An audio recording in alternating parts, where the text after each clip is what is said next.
Welcome back to Mac and PC Prime Video. Today I'm going to show you: do not install macOS Tahoe on the 2013 or 2015 MacBook Pro models.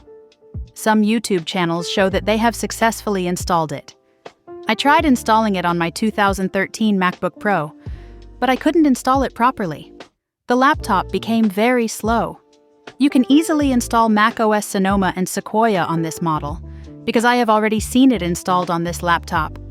I am warning you again: do not install macOS Tahoe on the 2013 or 2015 MacBook Pro models.